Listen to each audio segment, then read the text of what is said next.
Bam. Bam. My peoples. My peoples. Welcome to another episode of Boxing for Breakfast, where you get your healthy dosage of sweet science early in the morning. My peoples, we gotta talk some boxing like we normally do. But let me just say, man, happy Friday. It's a beautiful morning. Kind of cloudy out here. We might get some rain, but it's still a beautiful morning when you get to wake up. So before we get started with this whole boxing stuff that we always do, today I want to start it off a little bit different. I want to start it off with a little reflection, right? Um, my peoples, karma is real. In life, if you're good things are gonna happen for you. If you work hard, if you earn it, good things are gonna happen for you. But if you have a bad heart, it's the inevitable. Bad things will also come in your direction. Do the right thing. Be good. Whatever that means, whatever you take from be good, do that, my peoples. Because at the end of the day, when you do bad unto others, it comes right back to you. I'm not talking about any specific situation, any specific scenario. I'm just talking about the way that you move in life. If you are someone who's trying to help other people, who's trying to, you know, accomplish yourself, what you do with others is going to reflect with the things that happen with you. If you're trying to destroy, attack, guess what? Destruction is going to come in your direction. So that's my message to everybody tuning in to this episode. Do the right thing.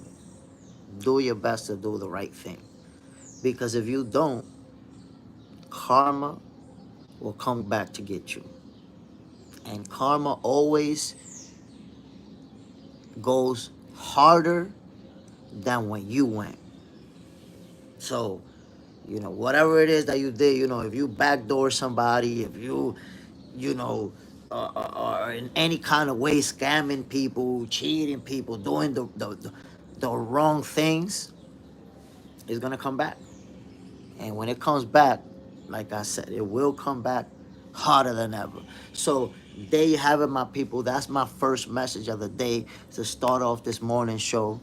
Don't be like the veggie salad. Be a good person. Um, I was talking with Hector Camacho Jr., and the conversation was about legacy. It was about legacy and money, right? We were talking about different fighters and pursuing legacy. And Hector Camacho Jr. made a very interesting point. He said, at the end of the day, it's about the money, it's a business. So when a fighter retires, for example, it's about how much money they got left. Like obviously, you can't go to the supermarket and say, yo, let me go shopping with this legacy that I got. You need that money, right? So, yes, it is a business, and as fans, we tend to focus more on what happens inside the ring and the legacy aspect. So, yes, there are gonna be folks who are gonna make that argument. That, hey, look, it's a business. This is this is what really matters right here. That money that we're making. But then when we make these, when we get into these debates about who is this guy fighting, who is that guy fighting, who's the best, who is the best. So when we talk about who is the best fighter in boxing, who are the best in the different divisions, should money be brought into the conversation? Should money be a part of it? And we have to really consider the fact that fighters, in most cases, welcome to the chat, remember, In most cases, fighters are not making millions and millions of dollars. That's the one thing fans make a mistake thinking that, and it's that most athletes are making millions and millions of dollars.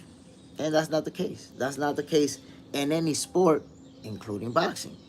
Damn, my peoples, I caught a splinter in my finger that's killing me right now. Killing me. Oh, damn, my people. Yeah. Wow. I got the nasty splinter in my finger, y'all. Y'all gonna see me perform surgery live on boxing.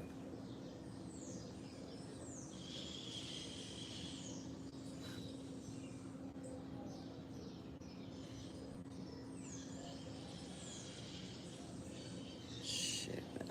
I can't even grab this shit. Armando Rosado, salute, champ. Salute, my brother.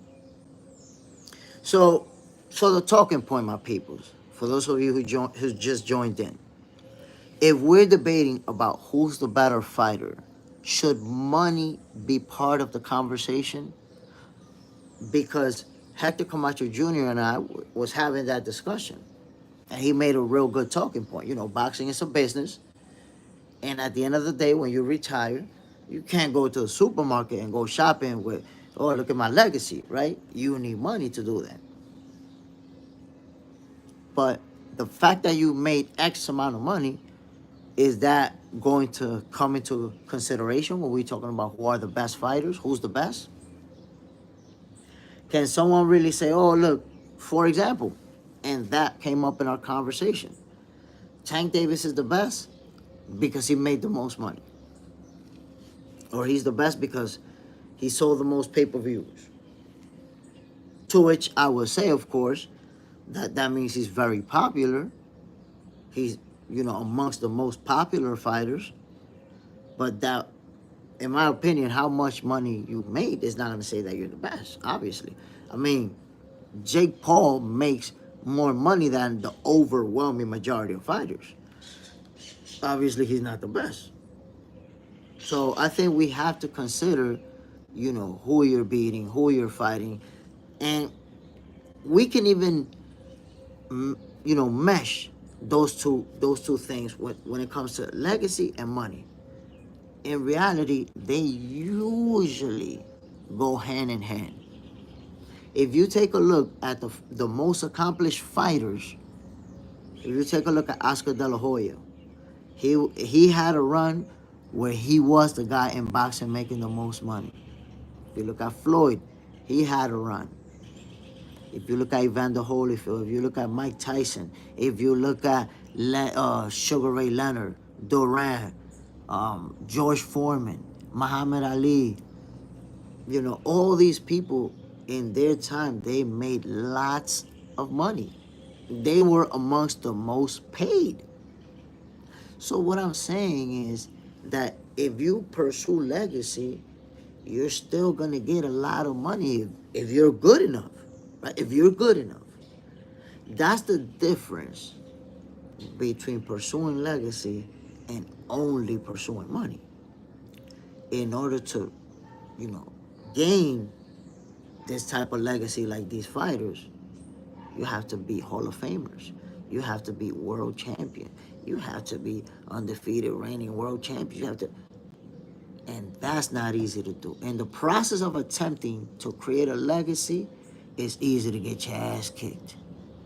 So if you have an option to make a lot of money, but not really build a legacy, not really building a legacy, but there you have it. You're making a lot of money. So that's when Tank Davis come into the conversation. Can you free my Raw Dog account? Raw Dog, salute my brother. Yo, my bad, I haven't freed it, bro. I promise you that I will. Is that I have to do it from my laptop. I can't do it, like, the option is not available on the phone. But I got you, bro. I got you. Armando Rosado, to be a professional boxer, it's the whole package. You have to be good and market yourself. Crawford is way better than Errol, but Errol put nuts on seats. Butts on seats. I guess that's what that means. I mean, I wouldn't say, at the end of the day, it's all about opportunities because you're talking about Crawford marketing himself. But as much as you market yourself, if you can't get the guys to fight you, you're not going to gain the popularity that you need. You need those fighters. Now, what you're saying about marketing, it works with Tank Davis. But you got to remember, number one, Tank Davis came up with Floyd Mayweather. They picking him the right opponents so that he can knock them out. Boom, boom, boom, boom, knocking people out left and right. Crawford is not fighting the type of opponents that he's going to knock them out left and right. And the thing is that Crawford is trying to build a legacy. You're going to face tougher opponents. You're going to face tougher tests. Like I said, look, building a legacy is a tougher road than trying to become a star like Tank Davis has done successfully. That's a tougher road because you have to fight tougher fights. But at the end of both roads, there's a lot of money. The notion that, oh, well, Tank Davis, he's only fighting these guys because he just cares about the money. That's false. He'll make more money if he fights Shakur. He'll make more money if he fights Devin and Teo. He'll make way more money fighting those guys than he's making versus Lamar Roach.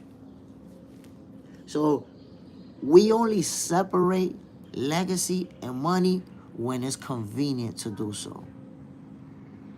But they've always gone hand in hand. The legacy fighters have always been the guys who made the most money. But for Tank Davis, we created a new narrative. Oh, no. It's that there's money and then there's legacy and he's going after the money. I don't know, my peoples. I don't know. That looks like a real weak plea bargain people is copping. A real weak one. Y'all tell me. How is it that the greatest fighters that we know ever, during their time, they were all amongst the most paid boxers?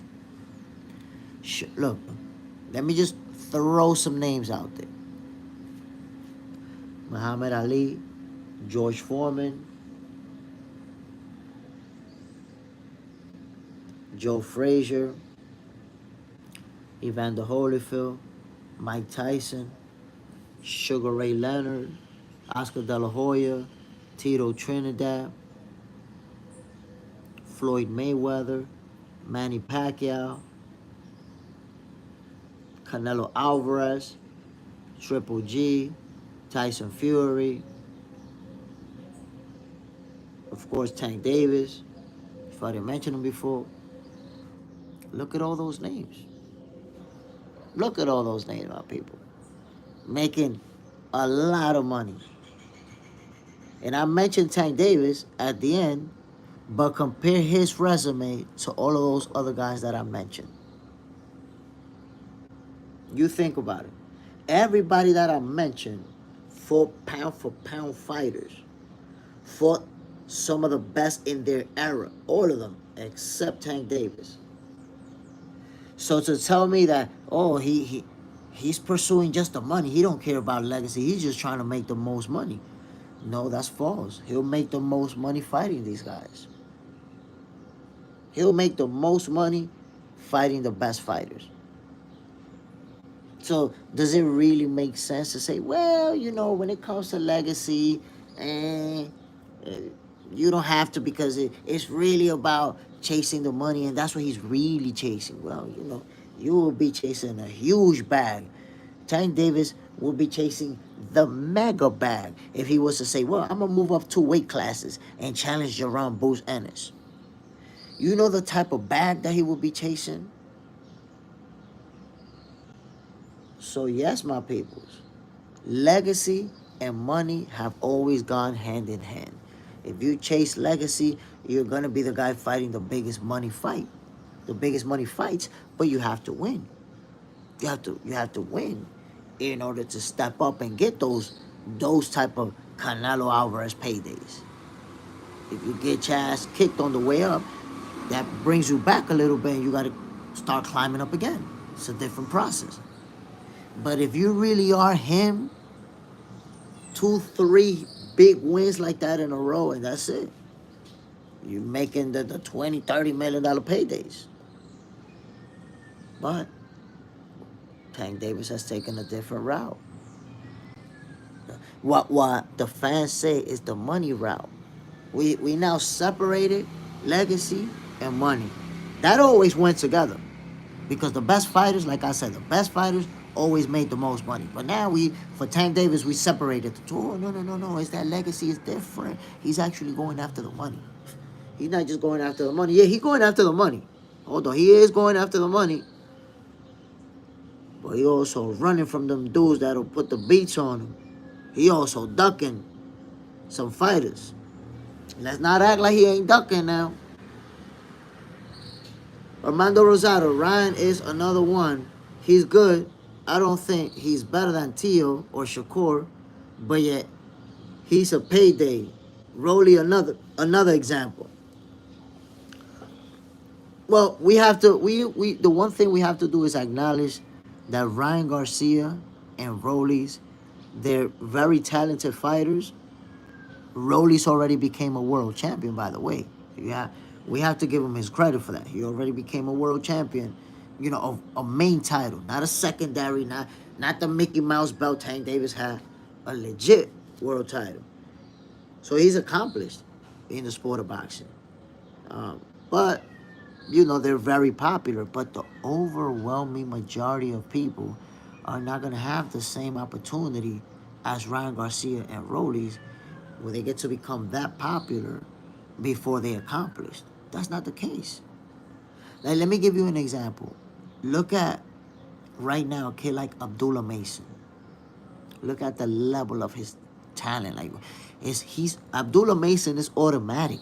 We already know he's going to become a world champion. Yet, he's not a huge star right now. He's not doing main event. He's not, he's been, but he's not doing main event in big cars and big venues, and not yet, but he will. We already know that. But he's going to take that legacy route. You're going to see him chasing the world champions. You're going to see him accomplishing. Look, Abdullah Mason is going to get his first world title shot at 20 years old. Or is he 22? I think he's 22. Was he 20? I think Abdullah Mason is 20 years old. I can't remember off the top of my head. But he's going after legacy. HSO, greetings from Saudi Arabia. Salute. Bam. So, in my opinion, my peoples, legacy, not my opinion, we've seen it. We could look at the stats. Legacy and money have always gone hand in hand. That's why I mentioned all those fighters. All those fighters were either the most paid in their era or one of them. Why? Because they were fighting the big names. They were fighting the best fighters around. Thus, they made the most money. So why do we have to say for Tank Davis, oh no, it's not about the legacy for him. It's really about the money. He's just trying to make money. So why he not trying to make those huge paydays with Shakur, with Tio, with Devin? Those are huge paydays. Why you not trying to make that money? That's the magic question. Come on now. Come on now. That is the true magic question. Because at the end of the day, HSO, one of the rules is that you have to stick to the topic. You have to stick to the topic. So you're over here talking about yourself and about what you want to do. You picked the wrong time for that, my guy. So 30 minutes, take a little 30 minutes and hesitate there. And then when you come back, you could talk what we talking about over here. The main topic of conversation. Legacy or money. If you was a fighter, my peoples, that may have been the vegetable salad, by the way. It may have been the veggie salad. But if you are someone who is fighting yourself and you consider yourself super talented, do you go straight after the money and try to get that? Or do you go after the legacy? You think about it. What are you trying to do? Remember, the legacy is gonna bring you to money. It's gonna bring you to the money. All the fighters who create a legacy like that made huge money. Like I said, they were either the most paid or amongst them. Legacy fighters. Or would you try to go the route of trying to become a star without having to face the big guns and get exciting wins and try to make a lot of money without building that type of legacy like those guys? Your route, people are gonna criticize you. You see how they criticize Tank Davis. You see how they criticize Ryan Garcia, who hasn't become a world champion yet, but he's one of the most popular fighters in boxing and amongst the guys making the most money. So what route are you taking? If you feel like you're talented, you got what it takes, are you taking the Tank Davis route and fighting, the fighters that you know you're gonna beat? Or are you gonna say, wait a minute, nah, I'm gonna fight the big guns. I'm gonna be like Terrence Crawford and fight the big guns. I'm gonna be like Shakur Stevenson and call out the best. Or, I'm gonna get the guy from the lower division to come up and fight me.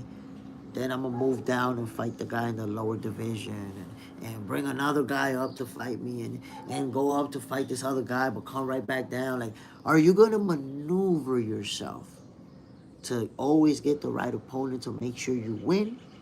Or are you just simply gonna say, I'm going for the best because I'm trying to be the best?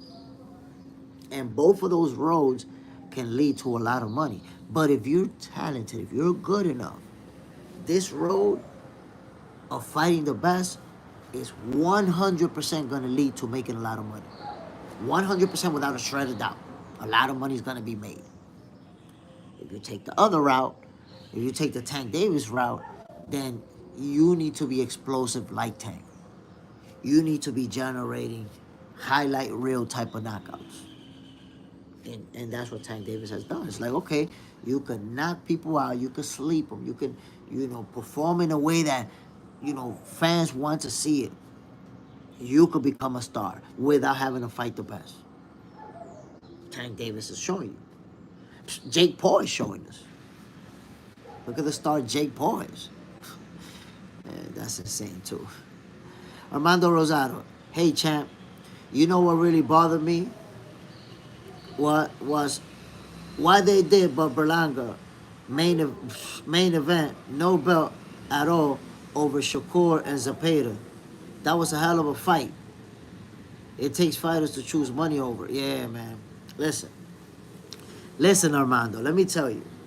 I spoke about that. I actually made a video about it. How is it? Oh my God, that was painful. Devastating blow. How is it? I had from a cactus, some shit went in my finger. Anyways, how is it that you have two fighters who neither are a world champion, and they're gonna be the main event over a title bout? That made no sense at all. But the narrative around that card was that, well, Shakur, he was gonna run all night. Zapata was gonna chase him around. That was gonna make it a boring fight. And, Edgar Berlanga's gonna light up the night. His homecoming, the King of New York is gonna do his thing on the main event. And you saw what happened. Shakur Stevenson showed out, and Edgar Berlanga got slumped. Come on. That's pretty much the way that it played out. The whole narrative about Shakur. Look, Shakur said at one point him and Berlanga was, there was some friction between them. Because Shakur said in an interview, I think, that he should have been the main event. He wasn't trying to knock Berlanga. It's not even about that. Is that if he's the best, if he's the world champion, how is he supposed to feel? That would be some low self-esteem shit for Shakur to have been like, yeah, I don't think I should have been, I think I should be the co-main. That's the way that it should be. What? You projected to be the damn face of boxing? You are the best boxer, the best defensive fighter in the game. You're supposed to feel like you need to be on the main event. He said what he was supposed to say.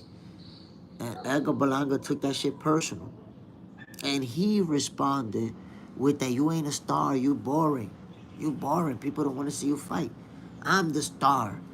I'm the king of New York. And look, he got slumped. And Shakur Stevenson showed out. So, and I also made a video saying specifically they should never disrespect Shakur Stevenson with a co-main again. Ever. He showed you. He showed you. And made it look easy, by the way. All the people who said that Shakur Stevenson was going to run all night, they went into hiding because of the way that he won. You know what it is to have people saying that this dude is going to knock you out, and then you make it look easy at point blank range? Come on, my peoples. That episode of Boxing for Breakfast for that Saturday, you know how many people were saying, yo, Zepeda's too strong. Shakur hands are too brittle. He's not going to be able to defend himself from the pressure. Zepeda's going to knock him out. Damn. I was looking for them the next day.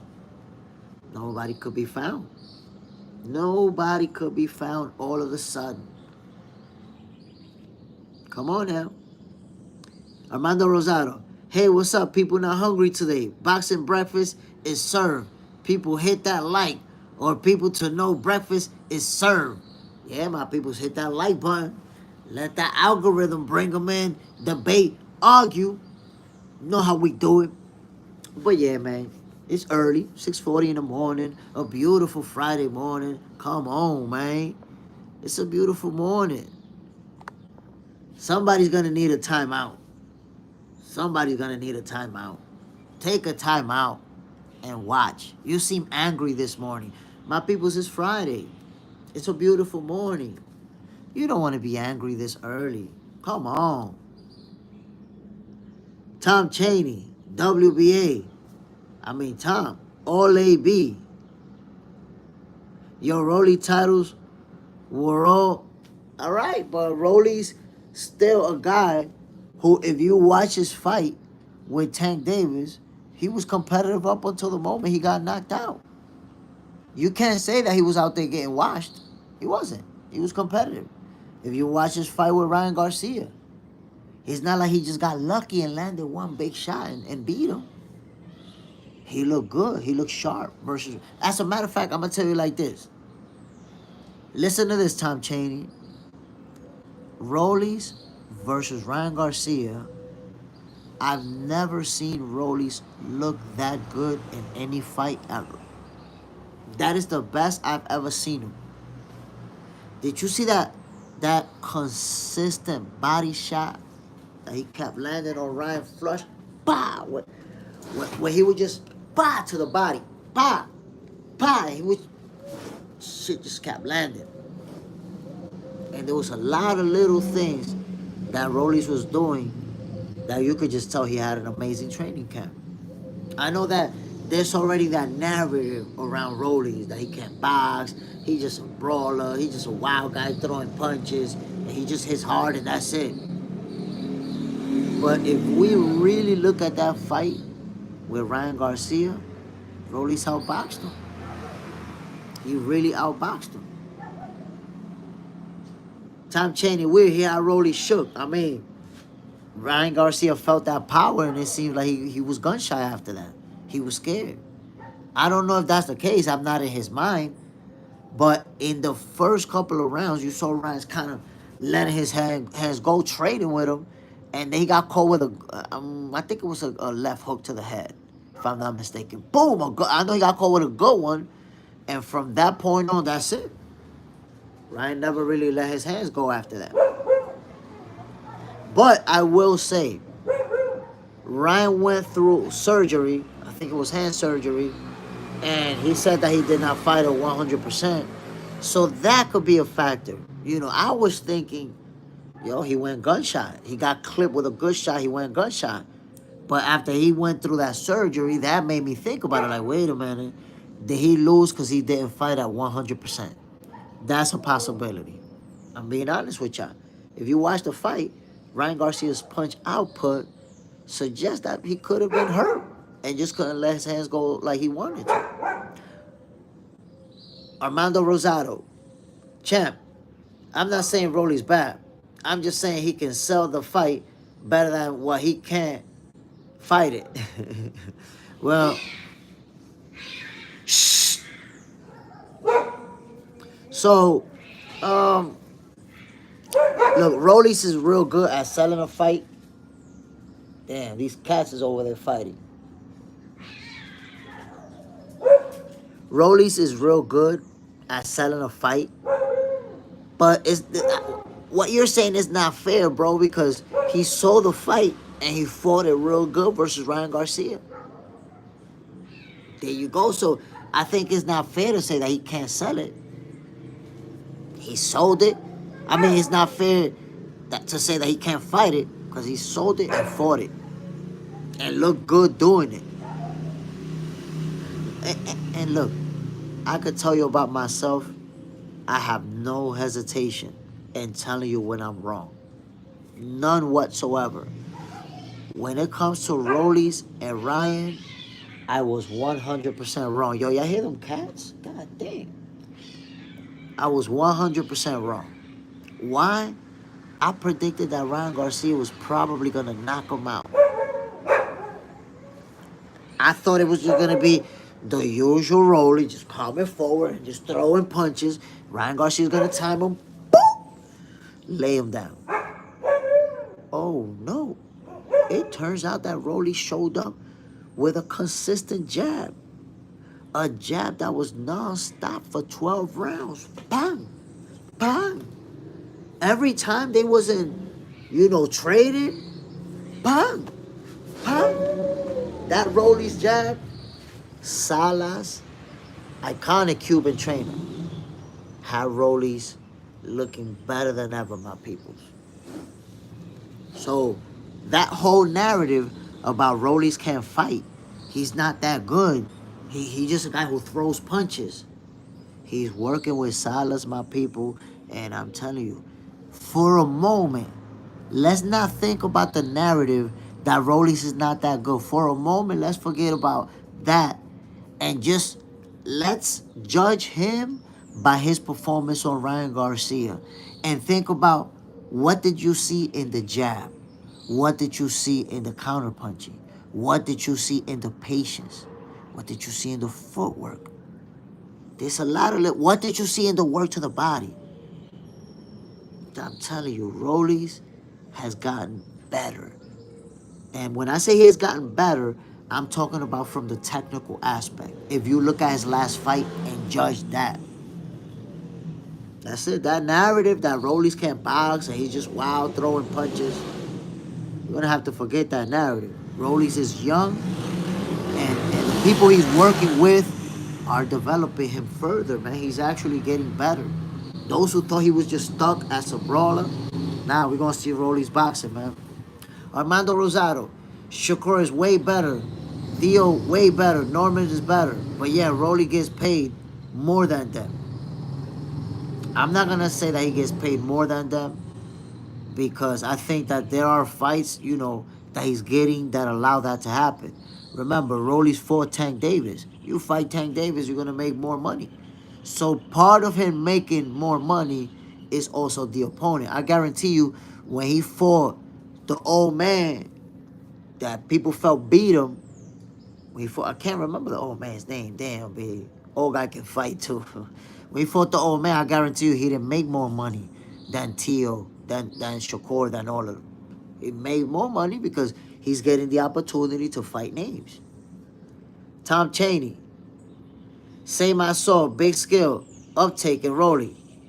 I'm saying, man, I was saying it that night. I was actually calling that fight, and I was telling people, listen, I've never seen this version of Rollies. I've never seen him have that sharp, consistent jab to the body. That's it's not just a jab that he's putting out there. He's landing it flush right in Ryan's stomach. Boom, boom, boom. And then using that to set up for those punches up top. Using the footwork, backing away from Ryan, setting him up with counter punches. Nah, Rollies is already, he's leveled up. Fifth line Leon. Yo, I heard Ryan got $100 million streaming deal and is retired from boxing. Is this true? Honestly, I've seen no official confirmation on that, so I don't know. Right now, to me, that's just a rumor. Joan Sosa, I think Rolly is getting better as a fighter. At 147, he has a bit more power. I believe he can win the rematch easily. Let's see. Let's see. I want to see it. Look, Ryan Garcia is a fighter who has skills, who has boxing skills, who has power. And I feel like he does have what it takes to beat Rollies. So, honestly, if Ryan Garcia and Rollies Romero fight a rematch, I think that it's a 50-50 fight still. I don't give the edge to Rollies because he won the first one.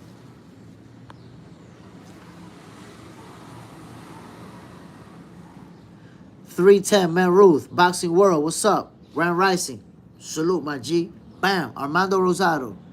Old man with big ear boy, I don't know how Rolly was missing that. Look, man, it's not really that Rollies was missing that. Cher Valentes, salute. It's not that Rollies was missing that. It's that the old man, he can bang. He can hit hard, and he can time you. I've seen that style before. Look, there's people who will do this, and the old man is good at that. Oh, Barroso. Barroso, the name just came to me, my peoples. But Ismael Barroso. Watch this. I always try to say the fighter's name, my peoples. I think, I want to show them that respect to say who it is, not just the fighter. Ismael Barroso. He's good at doing this. When you punch him, when the punch is coming his way, he's, instead of slipping it, let's say a pullback, boom, and countering you, my boy, he'll eat that. He'll eat your punch and just go like that. Boom! So you're going to land on him, but you're not going to land on him flush, and he's going to land on you hard as hell. Because he's going to give you them looping punches with the whole body weight behind it. And those shots make you hesitate, man. He caught Rollies with a couple of good ones that had a woo. And, when somebody got power like that, like Barroso, even when they get older, you heard it in boxing before, power is the last thing to go. That's the last thing to go. So even if you have an old guy, matter of fact, Michael Moore found that out from George Foreman. Was winning every round of the fight to get knocked out late. Boom, with a huge right hand from Big George. 5-line Leon. I think the Tank loss took the confidence and love away from Ryan. He may never be the same again. 5-line Leon. I do believe Rolly is getting better. He only had about 20 amateur fights. He has not even hit his prime yet. Look, I never expected to see the version of Rollies that we saw when he faced Ryan Garcia. That's not what I was expecting. I thought, Ryan Garcia was absolutely going to outbox him, frustrate him, and eventually knock him out. That's what I was expecting. That's what my prediction was about. So try to imagine how a lot of us are seeing, hey, yeah, Ryan Garcia is going to knock him out. And that version of Rolly shows up and absolutely outbox Ryan. When we thinking he was just going to be this crazy brawler, Rolly was just coming forward, throwing punches. Ryan's going to be timing him. Bang, bang, bang, bang. And now we got this Rollies that's out there with these shots to the body like bang, bang, bang, bang, bang. that jab, from now on, I believe that jab we saw from Rollies is going to become a trademark. It's going to become, one of the main tools in the bag. Rollies was a guy who hardly, go back, my peoples. He was a guy who hardly ever used the jab. His whole objective was to go forward and start trying to tee off on you. That was his whole thing before. That's not what we saw with Ryan Garcia. That's what I was expecting to see. It's not what we got. We got a Rollies who was patient, who was smart. Even when he hurt Ryan, he didn't go crazy. Stuck with the game plan. Because that's the thing. We see it with young fighters who they hurt somebody and then they go crazy. Boom, and then they get hurt. They get dropped. Because you're young, you're learning those things. You don't have that patience. We saw it earlier with Abdullah Mason a few fights back, where he got dropped twice in the first round. Why? He hurt his opponent, and he just got desperate, wanted to get him out of there. Boom, got clipped. So we saw Rollies who was patient, who hurt Ryan Garcia, but didn't make those mistakes. Didn't get overconfident in that fight. Just stuck with the game plan. Kept the jab out there. Kept the combinations going when they closed the gap. And you saw the results. So the whole narrative about Rollies can't fight, he not good enough, that's it. He's leveling up right in front of our eyes. We're seeing it. If you don't think Rollies is getting better, you're in denial. You're in denial. Net Nerdy. I can't believe they gave Rollies the belt after one fight at 147 versus Ryan with one fight at 147. That's the way the cookie crumbles. Politics, my G. Frank, what's happening, brother? What's the deal, Frank? Bam. Talking boxing, man. The whole situation, the whole narrative about should a fighter pursue a legacy or should they pursue the money? Check me out, my peoples. Salute, John Parham in the building, my brother. Check this out, my peoples. Think about the fighters who have made the most money throughout history, right? If you think about that, you're gonna come up with the biggest names. If you think about the fighters who made the most money during their era, you're gonna come up with the biggest names. So I want you to take that into consideration, just to say that money and legacy has always gone hand in hand. They've always gone together. Frank, I love how Rollies held the phone to his ear defense. You see? Something he wished he would have did versus Tank Davis. But we see, again, the development. That process is getting better. But I want to say, money and legacy always went together. Think about Muhammad Ali, George Foreman, Joe Frazier, Evander Holyfield, Sugar Ray Leonard, way back to Sugar Ray Robinson. Fast forward to Mike Tyson and Evander Holyfield and Lennox Lewis. Look at Oscar De La Hoya, Tito Trinidad, Floyd Mayweather. Every single name that I named either made the most money in their era or was amongst the people making the most money in the era. So pursuing legacy, you automatically are going to get big money if you can win those fights. Legacy and money go hand in hand. But now, for Tank Davis, a new narrative has been made where he's not chasing legacy because he's chasing money. He's going after the money. But wait a minute. Tank Davis would make the most money if he fight Ryan Garcia, if he fight Shakur Stevenson, if he fight Teofimo Lopez, if he fight Devin Haney, if he moves up multiple divisions and challenges Jerome Bruce Ennis, he'll make a lot more money than fighting Lamont Roach. So it's not just about the money. It's about keeping that. Oh, let's not cap, my peoples. Let's not do it now. So when you try to say, oh no, Tank Davis, he's not fighting for legacy because it's about the money. It's business. Cool. But you're not making the most money because you make the most money if you fight those guys over there. So it's not just about the money. It's about that. Oh, we actually separated legacy and money to protect that. Oh, now y'all tell me that's cap. Tell me that's cap. Five Line Leon, they built the legacy first. The back came with the legacy. That's the point. That if you are that good, if you are him, then you could go after the best. Build a legacy, the shitload of money is going to come your way. That's the way the cookie really crumbles. And my people, stop ducking that like button too, man. I know Tank Davis ducking Shakur. That doesn't mean y'all got to duck the like button. Armando Rosado. Rolly is a good fighter. But if Rolly had to talk game, he would have not made money.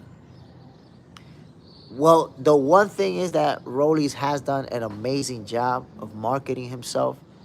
You know, he's become a fan favorite. He has his own fan base. That's it. Rolly is somebody who's a star in the sport of boxing.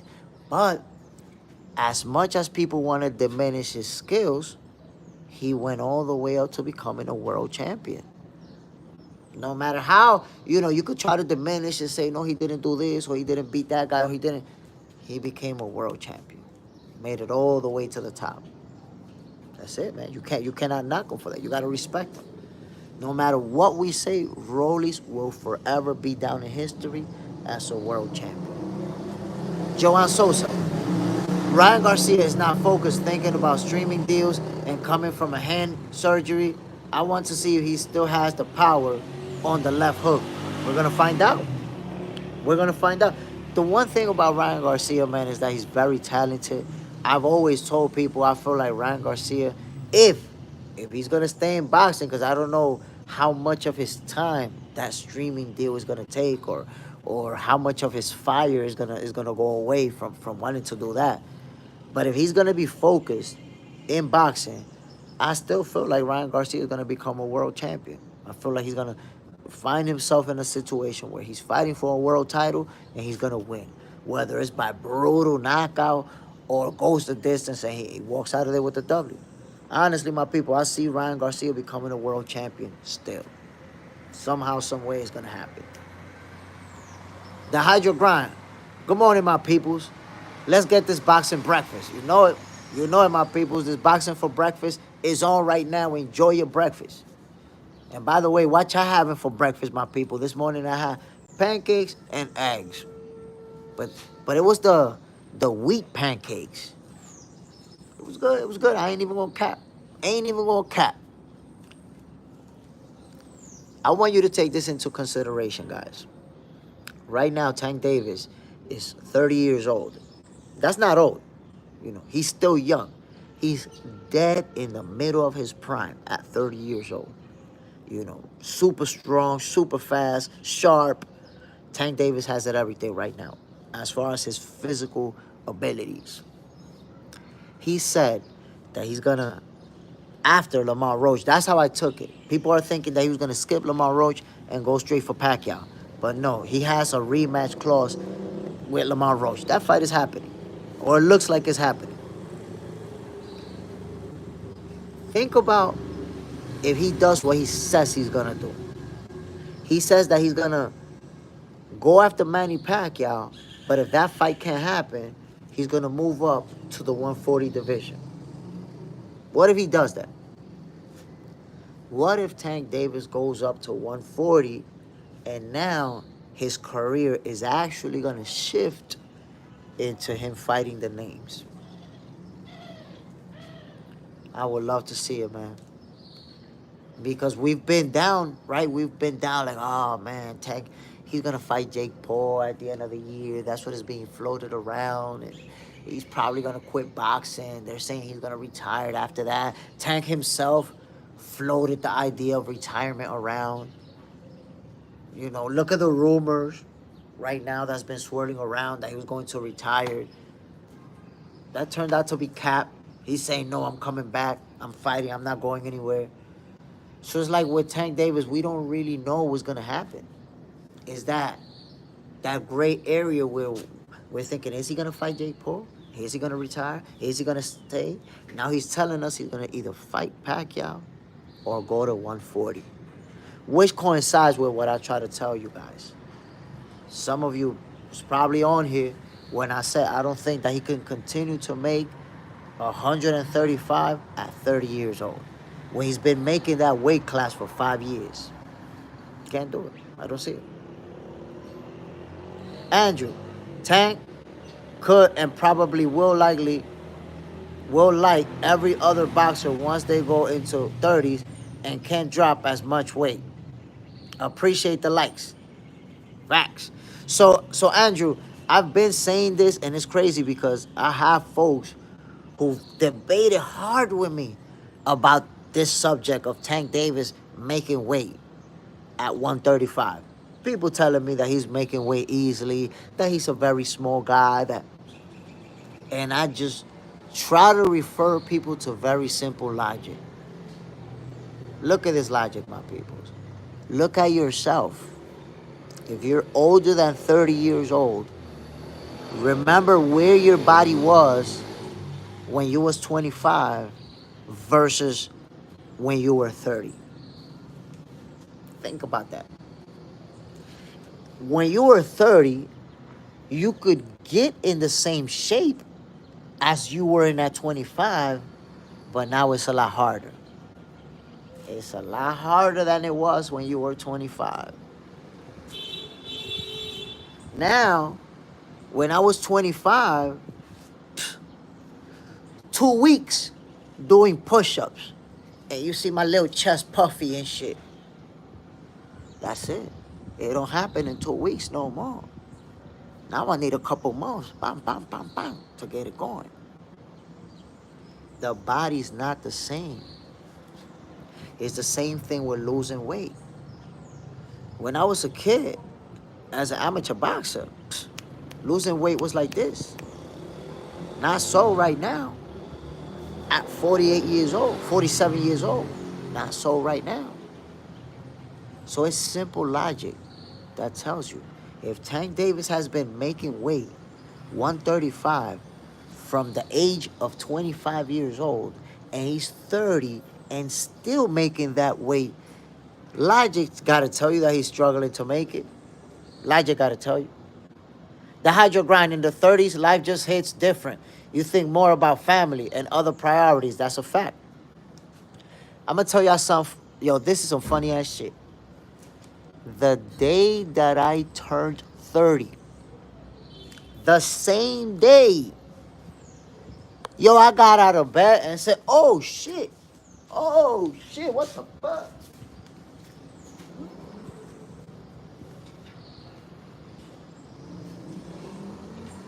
Damn, what happened?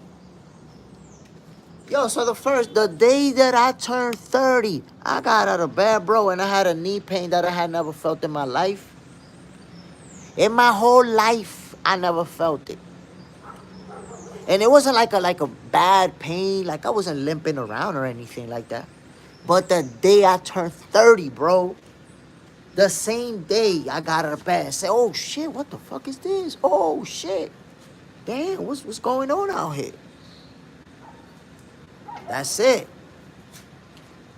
In your 30s is when you begin to understand that your body's gonna start changing.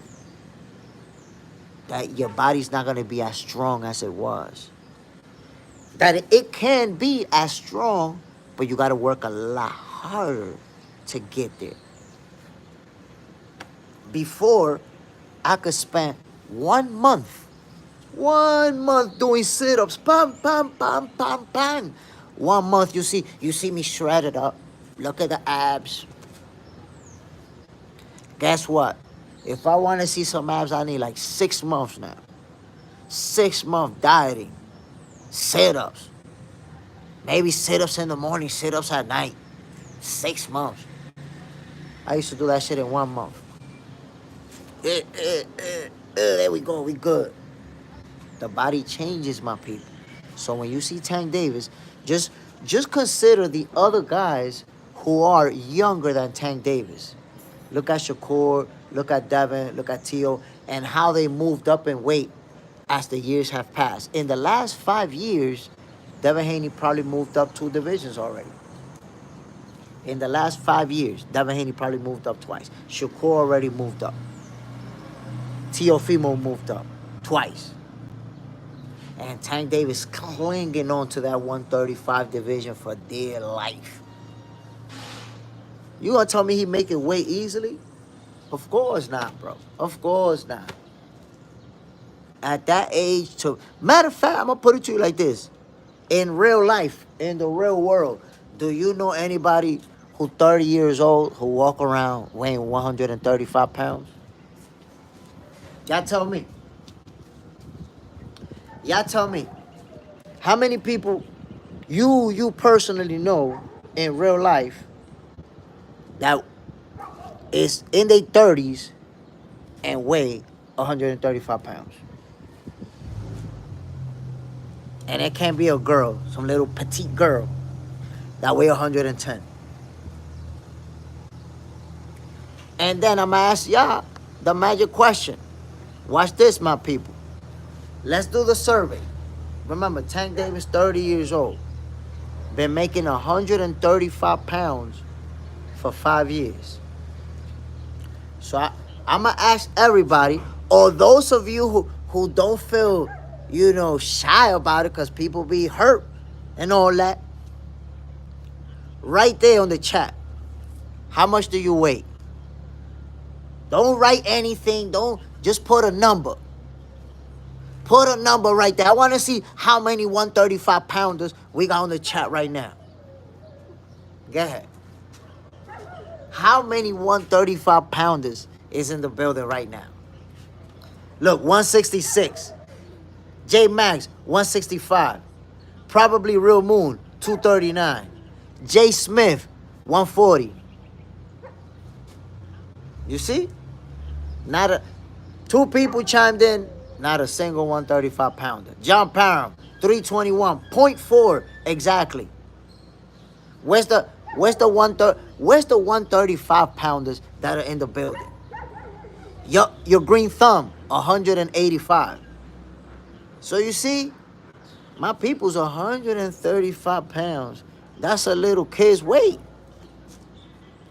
You guys got little cousins that's 12 years old walking around weighing more than that.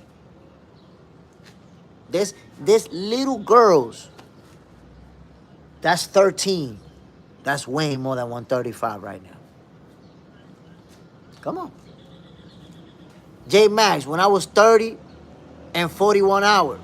Armando Rosado, tank body differences looks like a small Mike Tyson. Armando Rosado, 240. You see what I'm saying though?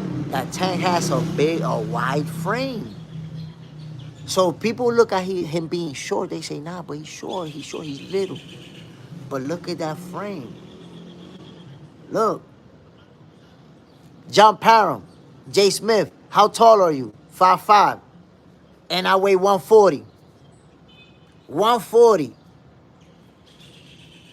I could make 135 though. I could make 135. Actually, I fought at 135. But again, how much can he make that weight? Look at my frame. Look at my frame. And I weigh 140, yo. Look. I weigh 140. If you look at Tank next to me, he got like double my frame. If you look at Tank Davis right next to me, bro, he got double my frame, bro. And he fighting at 135. Come on. How you got double my frame and you would fight at the same division as me? J Max, same height as me. You see? And 135 is, I struggled making that weight. I struggled. Probably Real Moon. Any of your fights on YouTube? I only have one fight, my brother. I made my pro debut, and that's it. It is on YouTube. It is on this very channel.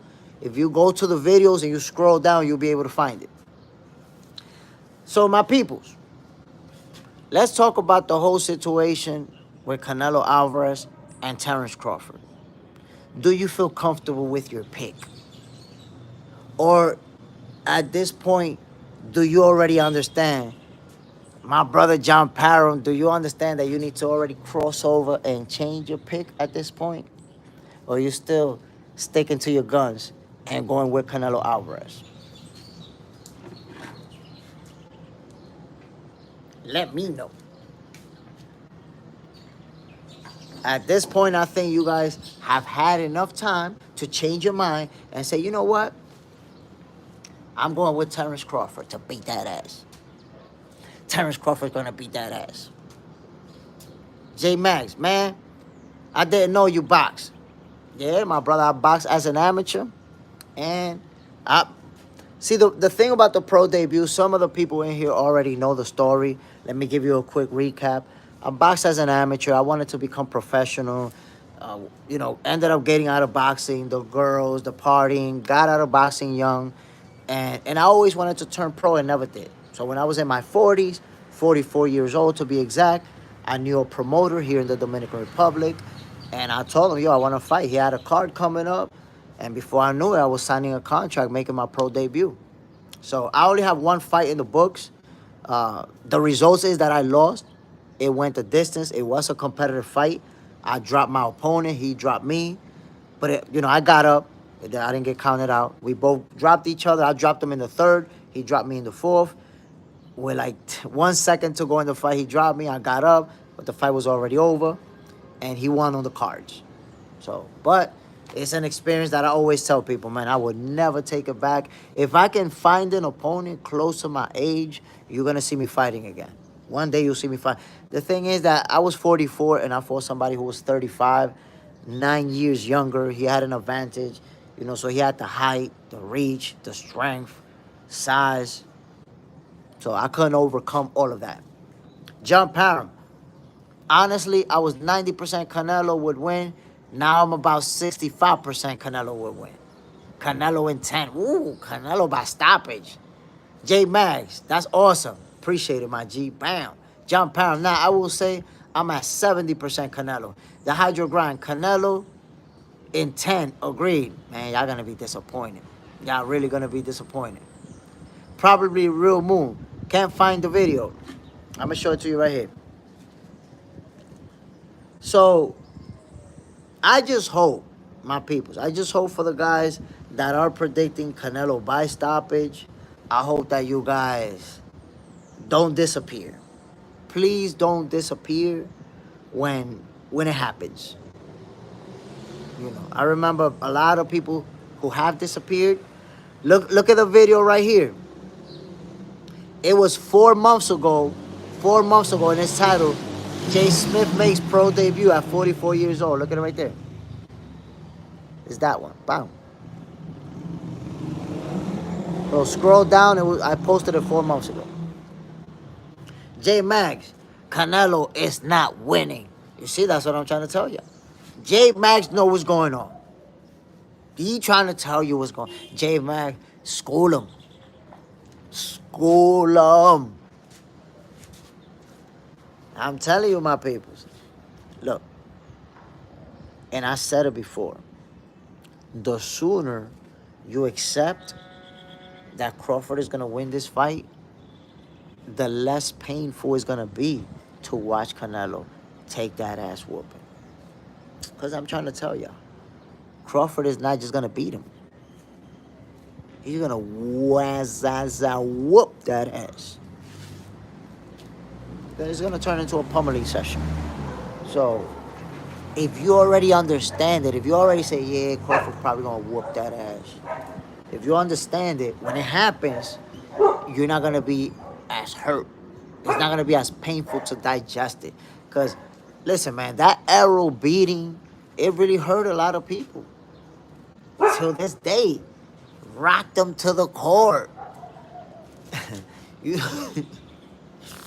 you know what it is to disappear from social media after an ass whooping?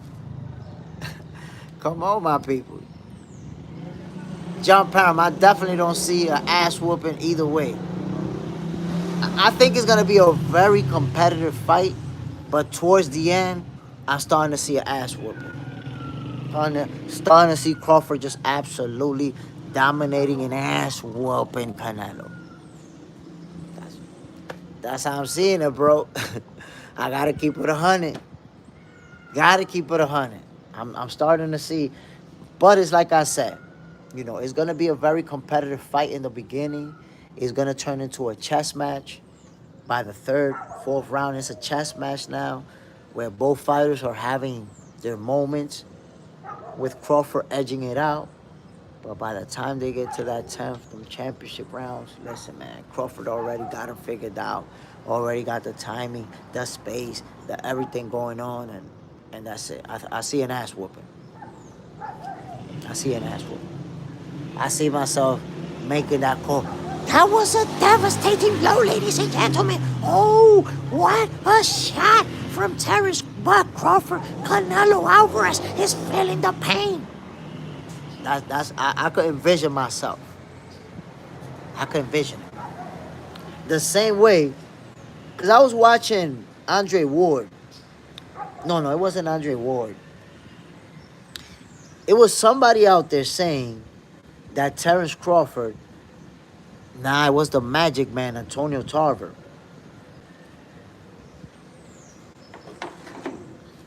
I was watching Antonio Tarver, and the Magic Man was in an interview where he said Crawford has probably already visualized himself beating Canelo. He already visualized the different things that he's going to do in the ring. He already saw it happening. And I'm going to be honest with y'all. I already visualized myself calling Terrence Crawford beating Canelo's ass. I can already visualize myself. Devastating blow, ladies and gentlemen. Terrence Crawford is absolutely knocking the bean burritos out of Canelo Alvarez. That was quite brutal. I can picture myself calling that fight. Y'all gonna see it, my people. So the same way Crawford is envisioning himself whooping that ass, I'm envisioning myself asking the question, where is the rocket launcher, ladies and gentlemen? Because Terrence Crawford is hitting Canelo Alvarez with missiles. I already envision it happening. I already envision it taking place. But we have to see it go down. We have to see it. Okay?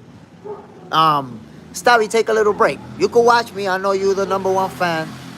My people, sex predator Noel Beato, professional harasser, has entered the chat. You can watch me, but shut up and just watch me. And be crippled in your house. Veggie salad. So again, my peoples, John Parham, salute.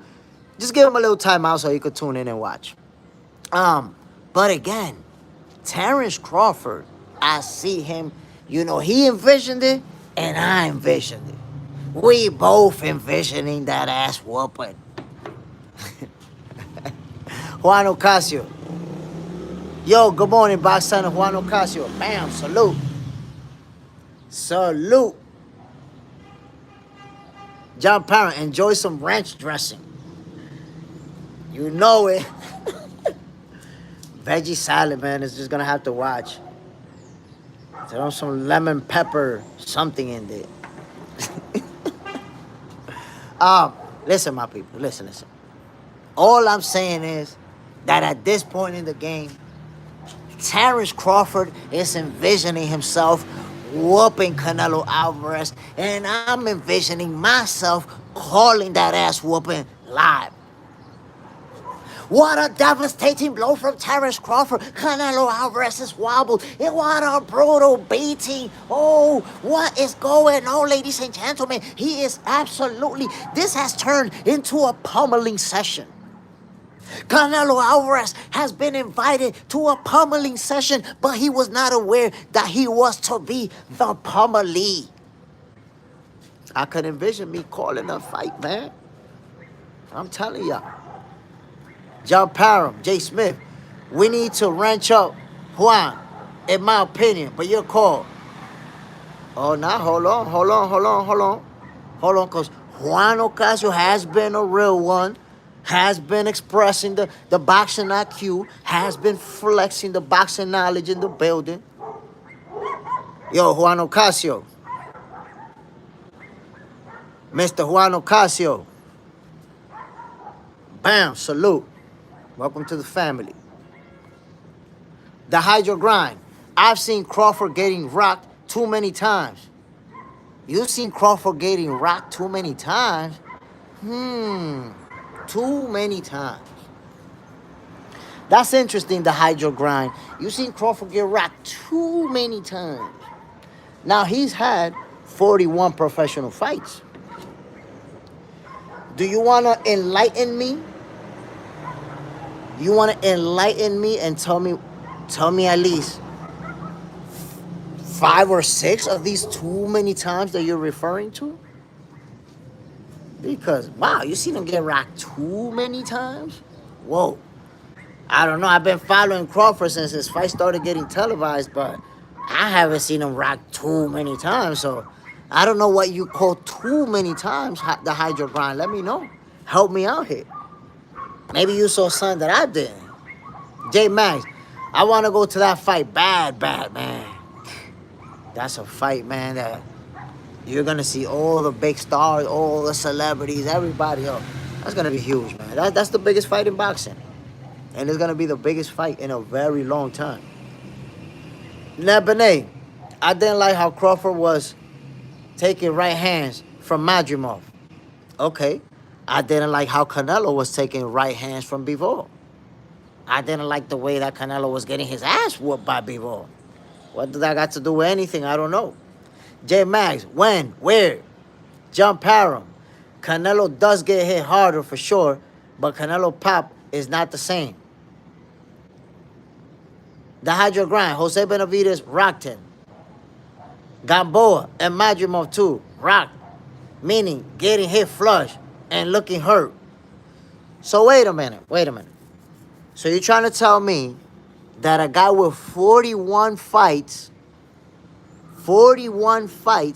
got rocked too many times versus Jose Benavidez, who he knocked out, caught him with a good shot, but he knocked him out. Gamboa, he knocked him out. And Madrimov, he was never wobbled, he was never stunned, he was never hurt, and he beat him. Really? He's been rocked too many times, 3 times in 41 fights? I don't know the hydro grind, but that too many, it seems like your hate is making you exaggerate a little bit. Too many? You came up with 3 names? I don't know, bro. I don't know. Juan Ocasio, I'm wrenched up now. Good looks, bro. Bam, in the building. Your green thumb, Crawford. Look, man, that fight is one of those that just we can't wait for it to happen. And we're all in on the same boat because everybody feels confident. Most people feel sure about what the outcome is going to be, who's going to win the fight. What is going to happen? We're going to find out. We're really going to find out. By the way, my peoples, this is the IG account. Boom. Right there. Today, later today, I'm going to be live and I'm going to be sending the link. So again, today's going to be one of those days. If you want to jump in, jump on the live and give your prediction, give your take, give your trash talking. This today is going down. Don't be scared. Don't be ducking this smoke. It's okay to go on this live and get cooked. It's still going to be all love. J Max, I'm calling out Crawford's KO 6 round. I'm calling at Crawford. KO 6. Oh, 6th round. I think, I said it yesterday, I think that Crawford can knock Canelo out if he catches him with the right shot. Let's see if it happens. If it can happen, it can happen for sure. Will it happen? The odds are against it. You know, my prediction is that this fight is going to go the distance. Crawford wins by unanimous decision, comfortably. Comfortably. It's not going to be a controversial, a split decision. No, no, no. Whooping that ass. Whooping that ass. The hydro grind. I stand on that. We'll be here the next day. If I'm wrong, I'm wrong. And it's all good. I'll take my L. I hope so. I hope that you show up, man. Because this whole thing is playing out. In my opinion, I see this playing out the same way that it played out with Errol Spence. It is the same narrative. John Parham, Jay, you tripping. It is the same narrative. Oh, Canelo's too big. Canelo's too strong. Crawford is not going to be able to handle the power. The in the closet haters talking about, well, I don't know. I'm concerned about Crawford and how he's going to be able to handle the power. And I'm like, wait a minute. Why these in the closet haters just don't be straight up and say, I want Crawford to lose? Talking about, I'm concerned. Like, that's the most hater language that I know. When people say, nah, yo, I'm concerned if Crawford's going to be able to handle the power.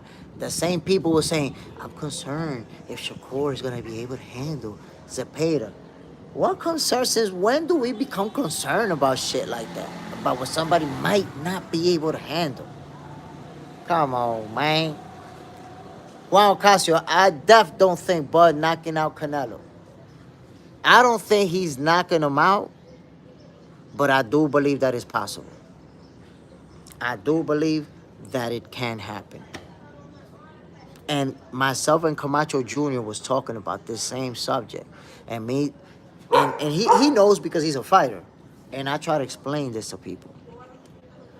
When you never box, you think that getting hit and people who've never been hurt, they have this iron chin.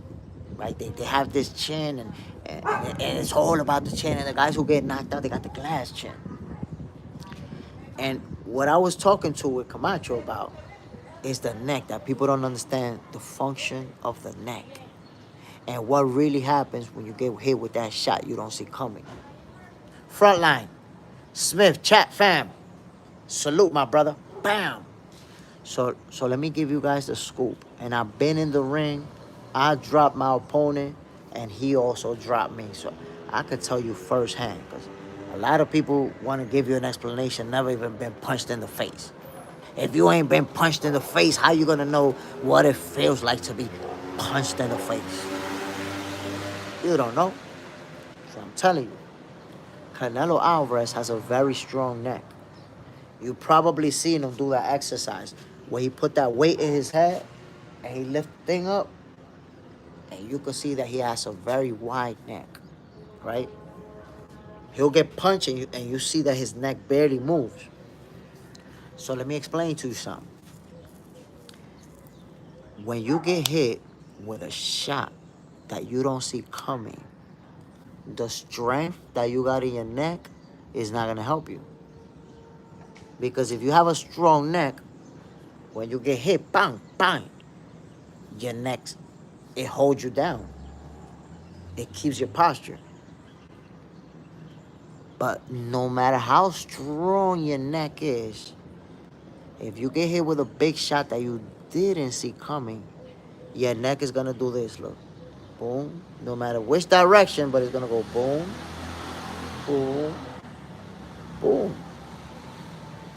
And that's where you could easily end up getting knocked out or slapped.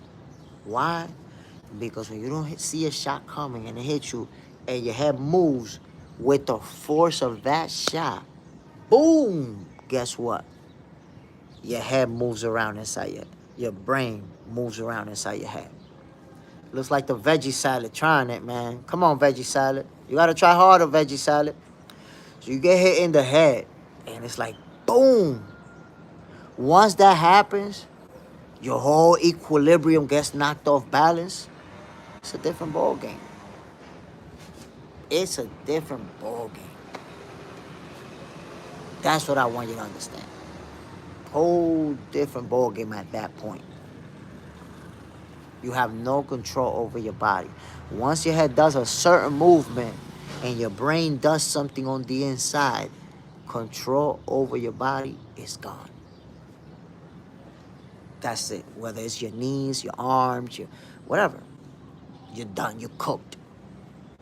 Canelo's very good at not taking that punch that you don't see coming. Agent 17, good morning, my G. Bam. Canelo's very good at not getting hit with a shot that he doesn't see coming. Not only that, he sees it coming, and oftentimes he rolls with it. We've seen Canelo do that a million times throughout his career. Eat a shot and go like that. And turn away from it. So the shot doesn't really land flush on him. But that shot that you don't see coming, it can knock anybody out. Whether it's Canelo Alvarez, whether it's, whatever it is. Any situation, it's always going to be like that. You have to understand it, my peoples. Have to understand it. Take a little break, Ill Will. Take a little break. You angry this morning. Relax, veggie salad. Relax, veggie salad. Take a little break and enjoy the show. And put some dressing on yourself. Agent 17, yes, sir. Like it up, peeps. J Max, calling rolling with the punch. You know it, my peoples. Hit that like button. 20 of us in the building. Don't be ducking that like button like Tank Davis ducking Shakur. Or like the veggie salad is ducking the police. Don't do it. Hit that like button. But again, my people. Superman. Salute, my brother. Bam. You know how we do it. Agent 17. True that, J. Smith. Y'all know how I do, my people. I just talk facts. That's how I do it. I come right through, bring in the facts, and then we go at it. That's what it's all about. Now, let's get serious, my people. What happens if Tank Davis goes to the 140 division? Gary Antoine Russell is a PBC fighter. Gary Antoine Russell is a PBC fighter. That's an easy fight to make. Frontline, Smith. Did you end up watching the mini Pac-Man fight? Yes, sir. Watched it. That was it was competitive. Mini Pac-Man was super competitive. I think that this guy beat him because he was very good at using his height and his reach. So he caught him with a lot of big shots. Trying to get on the inside. Mini Pac-Man did a real good job on the inside. John Parent, you see the veggie salad? Veggie salad mad as hell. Crippled behind his computer. Wow, like a little rag doll. The hydro grind. I feel Tank is short for 140, but will still be a problem. I mean, Tank, he's a short guy, but it's the same thing Manny Pacquiao was short for 147 and accomplished. Canelo Alvarez is short for 168. He accomplished. So that's the thing. He's short, but he's strong. He got that wide frame. J Max, Tank needs to become a serious first. I don't think his head is in the game anymore. And honestly, that's hard to say because how can we really get in Tank Davis' head? We don't really know, right? Right this very moment, Tank could be more focused than ever, and we wouldn't know it. It would just be more of an assumption. Christopher Lane, I don't think Tank should be worrying about fighting right now. Frontline, Tito Mercado out there talking crazy. What he said? Tell me what he said, Frontline. J Mac, I think he should just wants to make a bunch of money. That's it. I mean, like Macho Camacho Jr. was telling me the other day, boxing is a business. And fighters want to make that money. But At the end of the day, we want to see them accomplish. We want to see them win titles, beat champions. You know, we don't want to have this conversation where we're talking about the best and you're trying to tell me he made the most money. I don't care he made the most money. Money doesn't say anything about how good you actually are. It says that you're very popular and that you're a star. Tank Davis is very good, very popular, and a star. His resume is not up to par with a 30-year-old star in boxing. It ain't. I'm just being real, my peoples. I'm just being real.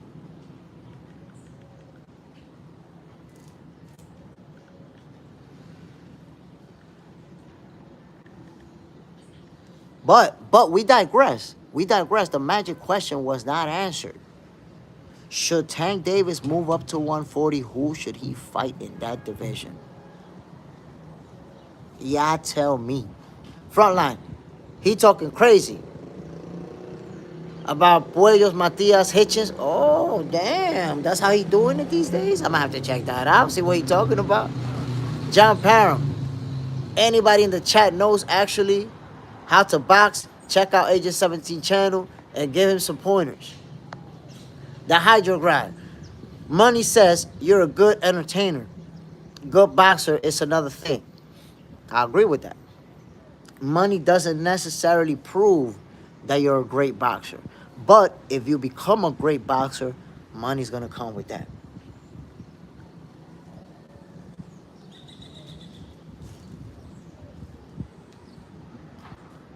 Yo, enjoy the show and shut your vegetable salad, crippled self, being divorced by a second wife, lonely, corny, 0 views, failed YouTube channel. Chill out and enjoy the show, man. We don't got time for you right now. My bad, my people. That was a little message for the vegetable salad. Frontline. He claims they are easy work. Easy work? What are we doing? What are we doing? J Mags, you said it right there. That's what I was trying to say. Thanks, Jay. Frontline. Yo, Frontline. You know how we doing it out here. Bon, salute. Look, the vegetable salad just try to send some. The vegetable salad is cooked. John Parham. I like to see Tank and John and Norman at 140. We're not gonna see that though. Superman, veggie on deck. Vegetable salad is trying, man, but he's suffering. Suffering. The paraplegic salad. I don't think we're gonna see that, John Parham, simply because Brian Norman Jr., come on, bro, he's a big kid. He's a big kid. So no way, I can't even imagine him even considering going to the 140 division. I don't see it, bro. At 140, Norman is not gonna go down to 140. Now, you see, you see the Hydro Grind, Tank and Russell. That's a fight that can happen. Tank versus Russell, and it's an easy fight to make because they're both PBC fighters. Easy. Make it happen. J Max, you actually think he will move up 100%? 100% he's going to move up. And people don't want to give me my credit, and they're not going to give me my credit. I told you I'm Jay Stradamus. I see shit when it's coming, and I call it. This is exactly what I said, J Max. You may have or may not have been there. But I want, if you were, then I'm reminding you. If you're not, then I'm letting you know. I said that if Tank Davis retires from boxing, he's going to do it because he can no longer make 135, but he doesn't want to fight at 140. That's what I said. Coincidentally enough, that same day I said it, on that morning's episode of Boxing for Breakfast, and that afternoon, Tank Davis said that he was either going to fight Manny Pacquiao or go to the 140 division. In other words, suggesting that he's going to move up. That's it. He's not going to fight at 135 again.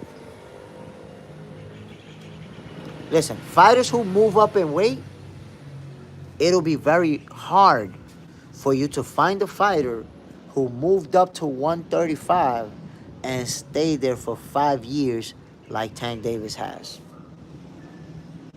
It's gonna be very hard. 30 years old and staying at 135, bro, we was just talking about it earlier.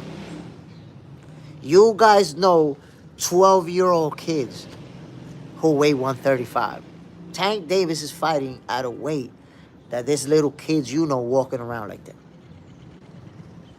So, therefore, I knew that he could not keep making that weight. I already knew it. Victor J. Shakur said, Victor J., you're going to need a quick 30 minutes, man. We're talking about Tank Davis, and you show up right away talking about Shakur. They didn't even say anything about the topic that we talking about here.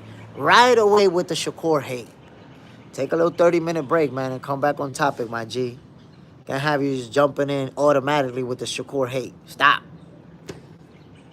But again, my peoples, I said before, remember, right now, we're expecting Tank Davis to fight Lamar Roach, right? That's going to be at 135, right? Just remember, I got my receipt, and I'm going to post it. As of right now, Tank Davis hasn't fought, fought Barrios at 140, but went back down to 135 and has been there since, right? Hasn't moved back up. He only has that one fight at 140.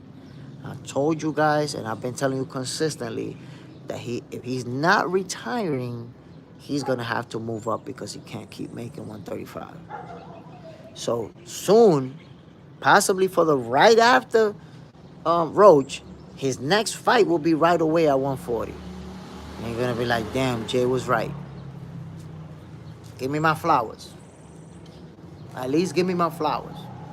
Be like, yup, you saw it coming. Everybody been saying, no, he's not moving up. I've been saying he's going to stay there. And you saw it coming. Because I'm not telling you, I think he's moving up. I'm telling you without a shred of doubt, if he stays in boxing, after Lamar Roach, he's not going to retire.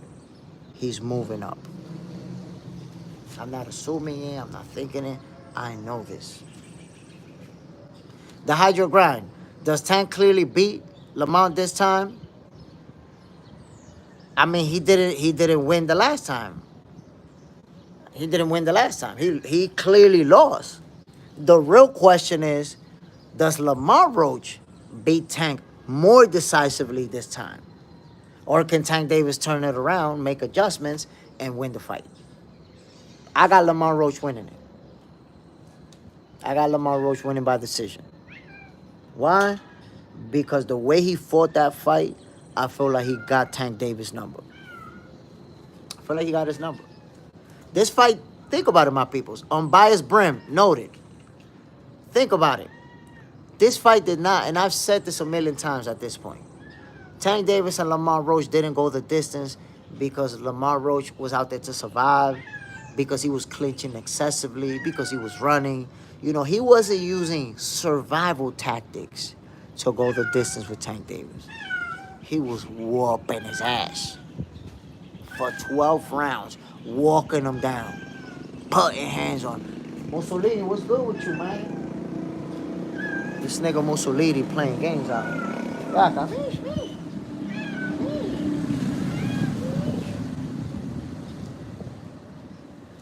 People, that's Mussolini right there. What happened? It was you. I seen you fighting downstairs.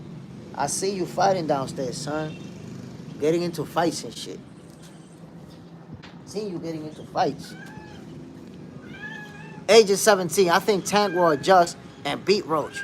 I want Roach to win because I'm a Tank hater, but I'm not out here slandering Tank, though. Look, I honestly feel like Lamar Roach is going to win solely on what happened in the first fight. But I also understand Tank is a great fighter. Everything that he brings to the table, the power, the speed, ring IQ, footwork, counterpunching. He has the skill set to make the adjustment and beat Lamar Roach. But let's see how it's going to play out. If Lamar Roach has his number, how it appeared in the first fight, Tank Davis might be in for a long night. A long night. J Max, Tank catches him with the left uppercut in this fight. I'm pretty certain. Now, if Tank beat him, I don't think it's going to be that. You know why I don't think it's going to be that, J Max? Think about Pitbull Cruz and Tank Davis.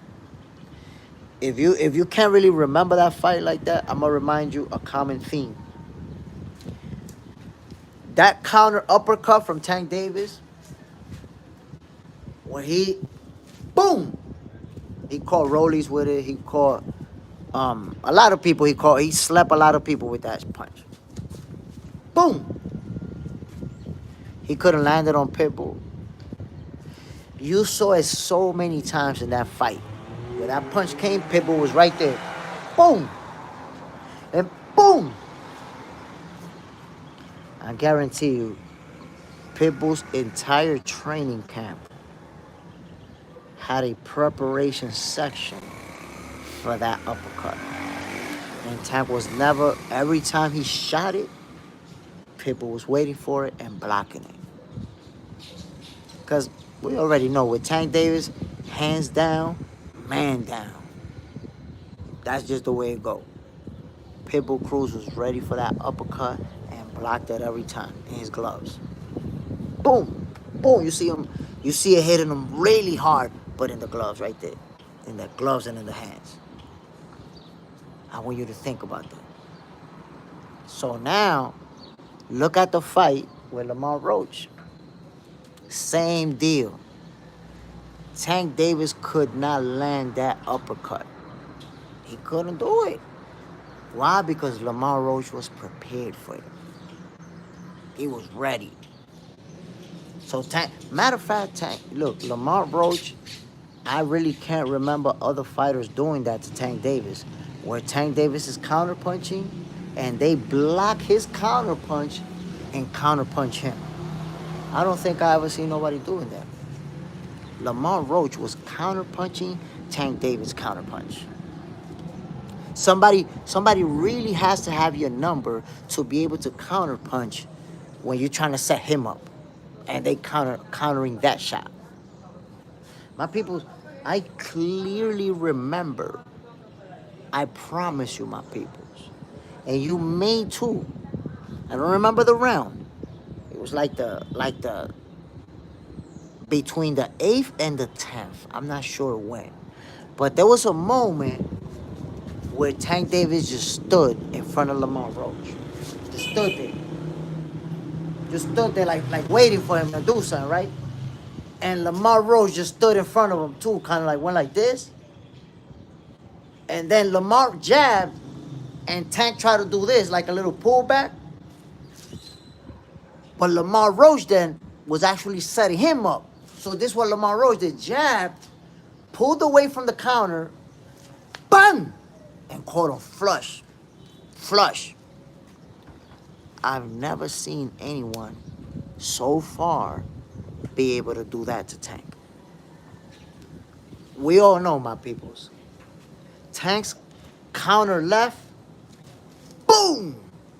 That shot has been automatic. We see what he did to Ryan Garcia with that, to Frank Martin, Leo Santa Cruz, Rollies. That counter left is automatic. Automatic. But Pitbull Cruz and Lamar Roach was ready for that shot. They got hit with it. They got hit with it a few times. But they never got hit with it when they didn't see it coming. That's when that shot is going to brutally destroy you. Because it's going to do what I said before. You can't catch you with that hard shot and tilt your head, your whole brain going to be bouncing around inside your head. You out. You done. They never got hit with that shot that they didn't see coming.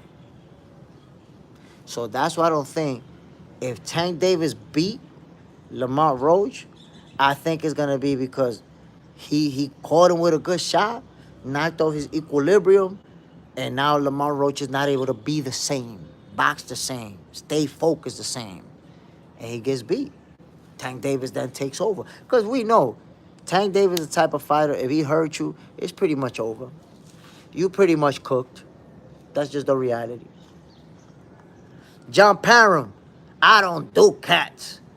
Well, John Parham, maybe if you was in Dominican Republic, you would. And I'm going to tell you why. Number one, right next to my house, there's an empty lot. Empty lot. There be snakes, tarantulas, all type of stuff in there. And guess what happens when I don't have a cat? If I don't have a cat. I got rats going into my house. I got big-ass tarantulas. I got weird stuff, weird-ass birds going into my house. You got a cat? That's over. No problem. Not only no problem. This dude, oh, he's over there. Look, that's he right there. He over there. His name is Mussolini. That dude, he don't be inside the house. He doesn't go inside the house. He'll try to get in once in a while, but he don't go inside the house. He'll be out here, go to the street, to the balcony. He's all over the place, and he take care of the rats. Don't play with me over here, rats. Mussolini handle business.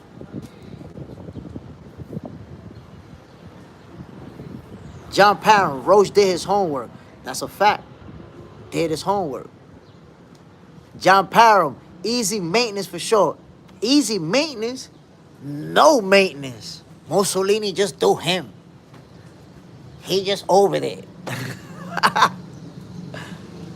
JJ's in their house. Big rats, John. Okay, I will have 10 cats. Cats? Cat? If you have a cat, no mouse problem. Superman.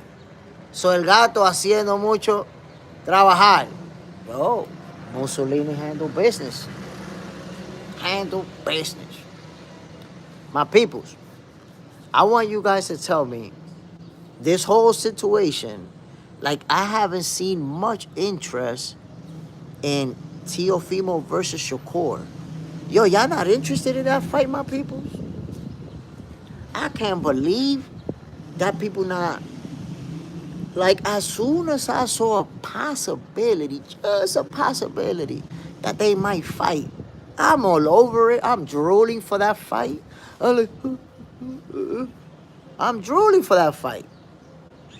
I don't understand why. I don't really see nobody talking about it like that.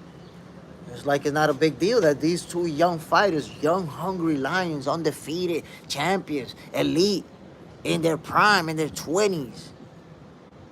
I don't see a buzz around that fight.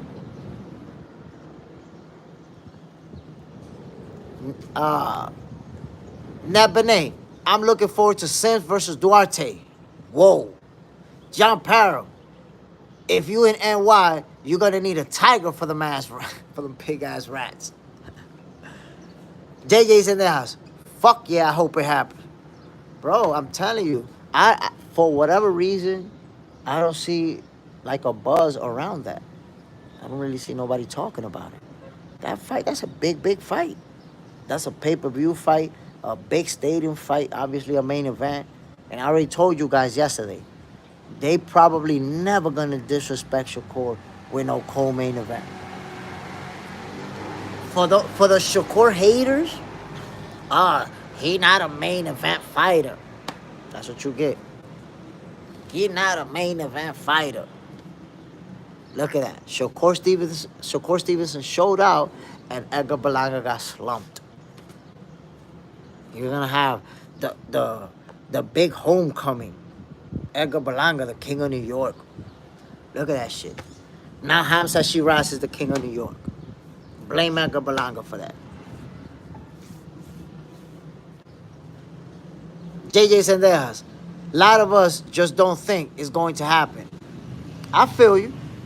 You know, right now, I feel like it can happen. So I want to be positive about it because I'd love to see it. Right now, Shakur doesn't have an opponent lineup. Teofimo doesn't have an opponent lineup. They both fought recently. The timing is perfect. The stars could line up for that fight to happen.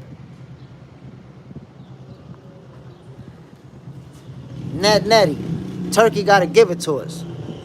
John Parham, Superman, bro. I didn't believe it till I saw it with my own eyes. Agent 17. I know a bit off topic, but can I ask a question? Go ahead. Throw it in there, my G. Throw it in the building. Superman. Nah, those fries are digested too much. Agent 17, do you think Jaime Munguia tested positive due to Eddie Reynoso, or do you think he was tainted supplements? Man, listen. Once you start to see a trend, it's hard to believe it to be a coincidence. You know, there's no evidence. I'm gonna say that first, because if you know me, you know I like to talk with facts, right?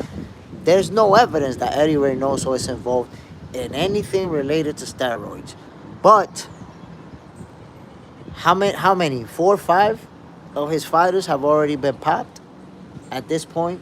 Canelo Alvarez, Oscar Valdez, Jaime Munguia, those are big profile guys. So you have to ask yourself, is this a coincidence or is he somehow involved? Because I'm going to be honest, at this point, I'm starting to feel like, God damn, it's looking like Eddie is the plug. Eddie Reynoso is looking like he the plug. Because, there's a lot of fighters who's been popped, but the same trainer, the same dude, having all these fighters from the same camp and he don't know nothing? I don't know, bro. I don't know. So my take is, right now we don't have any evidence. I'm not willing to say it as a fact, but I will say that it is suspicious. It's suspicious. I will say that. Agent 17, I mean, Canelo is the only one I know that shuts down an entire gym for his camp. Even Mayweather left his gym open. No, but I think that's more about you having money and wanting to use it that way. Because Floyd could do it if he wanted to, and he has done it before. But I think that's more a money flex than anything else. Just because if you're on steroids, you don't need to have a private camp. It's easy for you to be on steroids, and even people within the team not know that you're on it.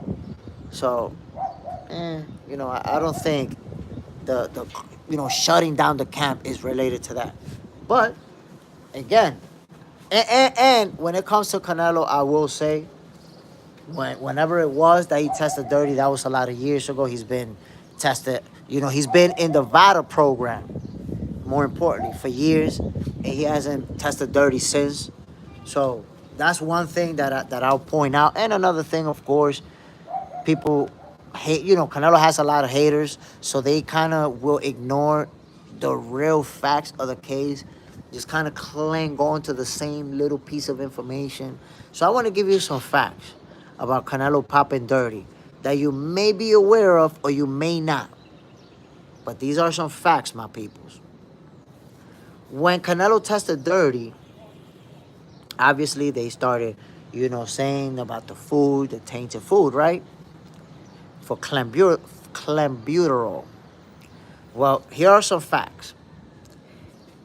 An entire Little League baseball team went to Mexico and they all tested positive after eating in Mexico. They went, it was a soccer team. I think it was a soccer team.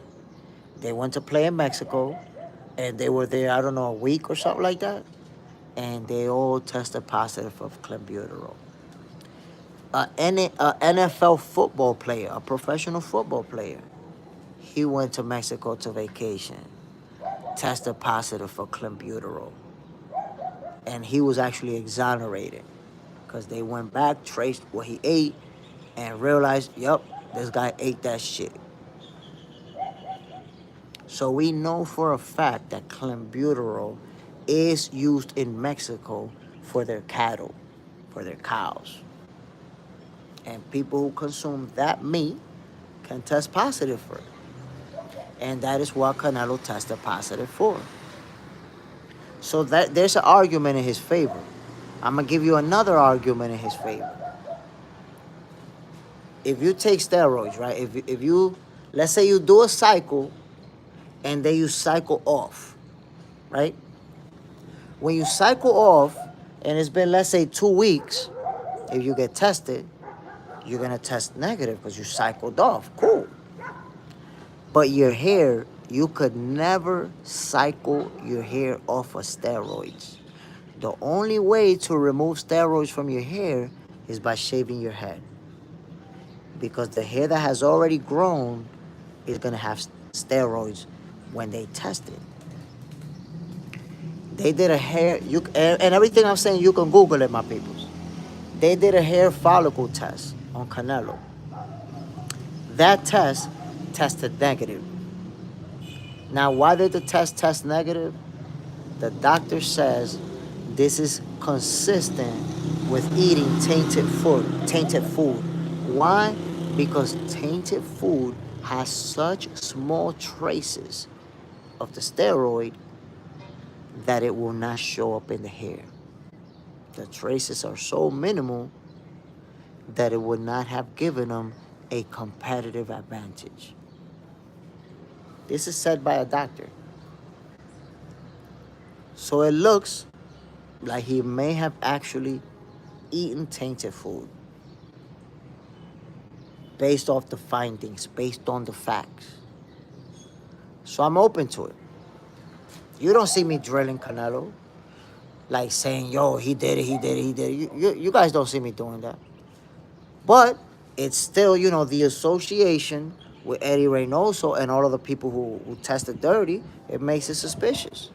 But it's a good argument to make for why someone could say, I believe he's innocent. A very good argument to make for him. Agent 17, do you think Snack is suspicious too? I mean, honestly, I don't see absolutely anything suspicious about Snack other than Victor Conti. Automatically, people say, well, that guy did this in the past, so he must be doing it again. No, I don't see anything suspicious about Snack.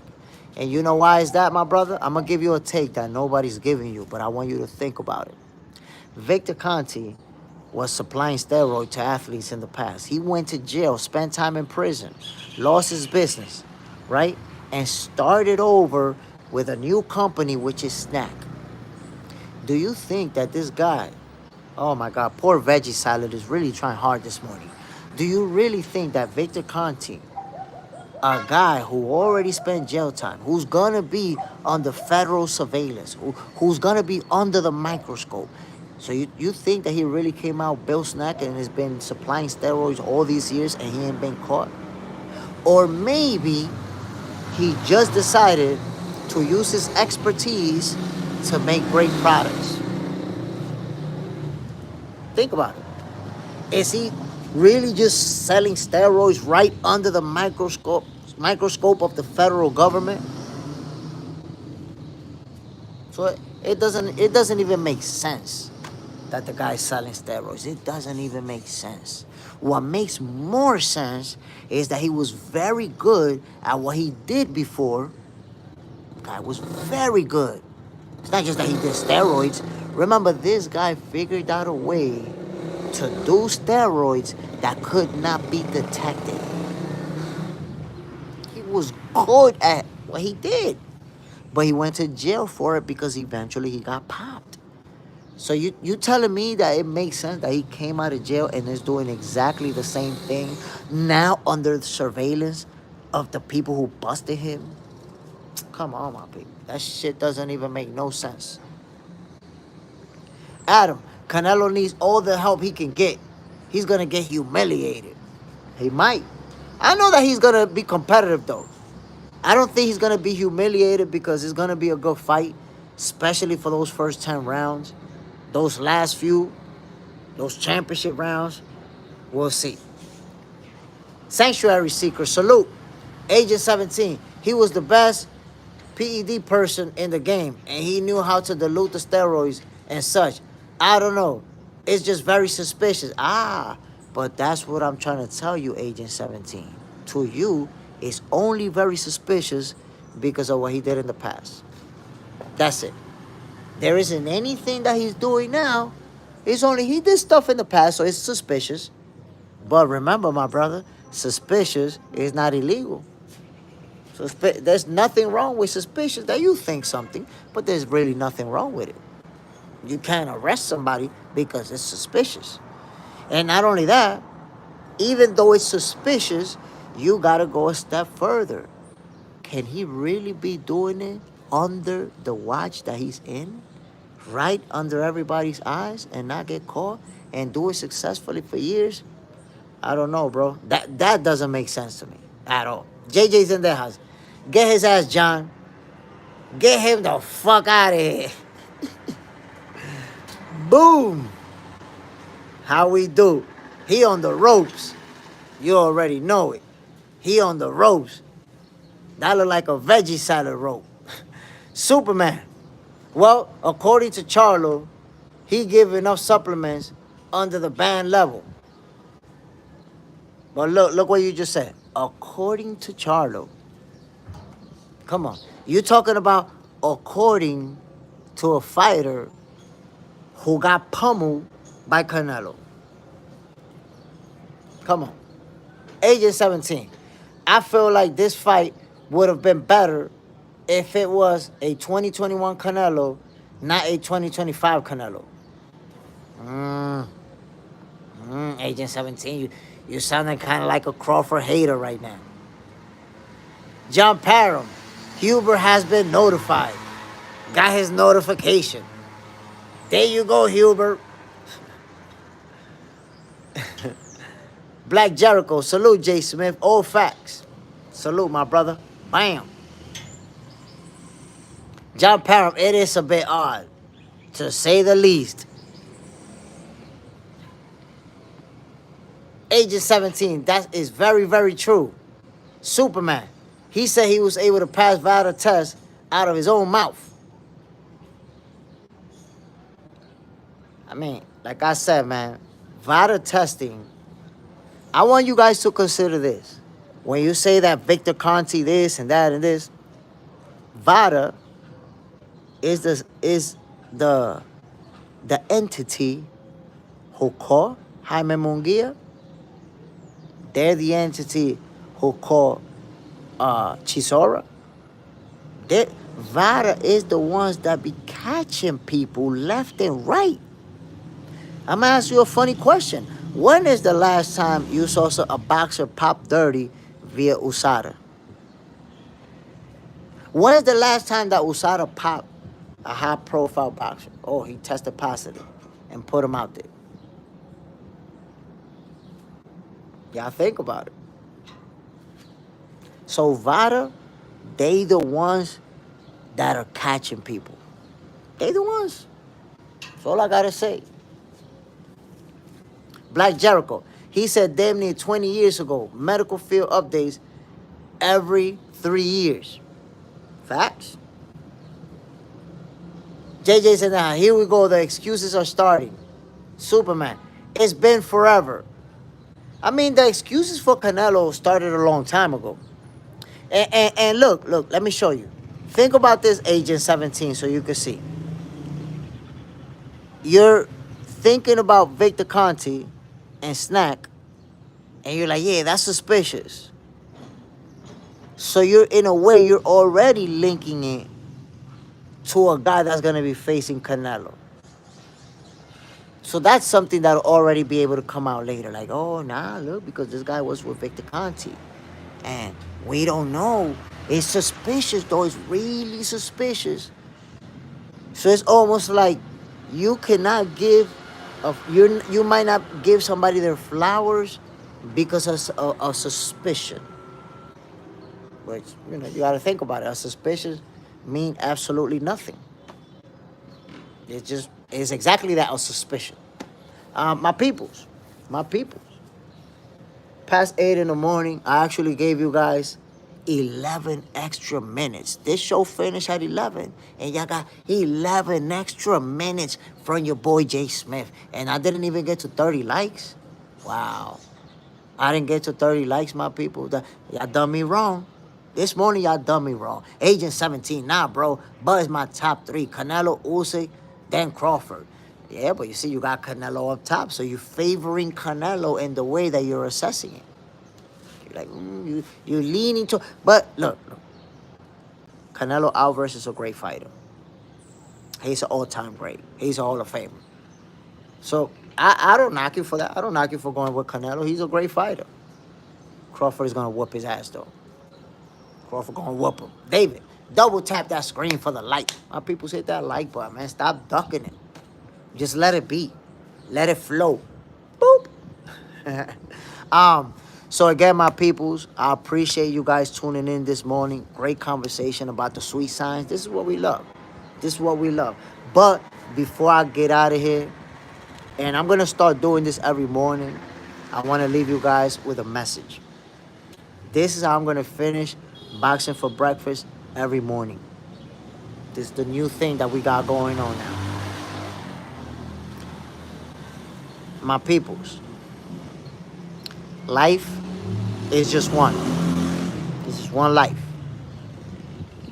So make sure that you're either doing what you want to do in life or that you're working towards doing something that you want to do in life. If you hate your job, you don't have to be there forever.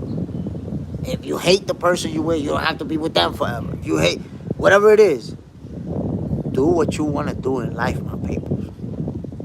Don't get to 70 years old, 80 years old. Don't get to your deathbed and be laying there thinking, damn, I wish I could have did this. Damn, I wish I could have did that. Damn, I never tried this. And now life is over. Don't be that person, my peoples. A lot of people spend their whole life worrying about the wrong things.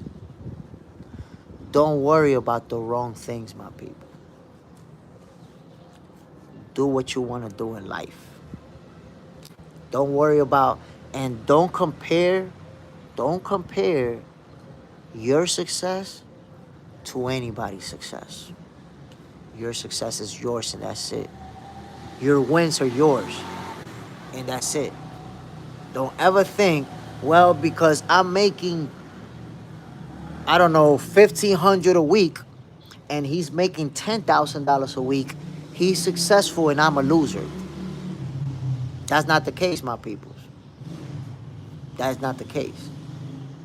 You could be successful if you're doing what you want to be doing in life and if you're good. That's it. So that's my final word to you guys. Don't compare your success to other people's success to measure how good you're doing in life, my people. Right now, this very moment, there's somebody out there who hasn't had breakfast and doesn't know if they're gonna have breakfast today. While we have pancakes and eggs and cheese, there's somebody out there who doesn't even know if they're gonna have breakfast. So sometimes we worry about the wrong shit. Do what you want to do in life, my peoples. Be happy. That's my final message for today. Jay Smith in the building. This is Boxing for Breakfast. I'm signing off. Yo, one love to everybody who tuned in. One love to everybody who's been supporting Jay Smith. I appreciate every one of you, man. I'm going to see y'all tomorrow. We're going to do what we do. Oh, before I forget, tonight, I'm going to be sending out the link. If you want to give your predictions, if you want to trash talk, if you want to say what you got to say about Canelo Alvarez getting his ass whooped by Terrence Crawford on September 14th, September 13th, I'm going to let you in and you could do you. So for tonight, for that live, I'm going to be sending the link. Don't be ducking the smoke. Everybody who be telling me, oh yeah, send the link. When there's no link available, send the link. I'm ready for the smoke. There's going to be a link available tonight. Get ready to get cooked, my peoples. One love to everybody, man. I'm out of here. Y'all already know what it is. Peace.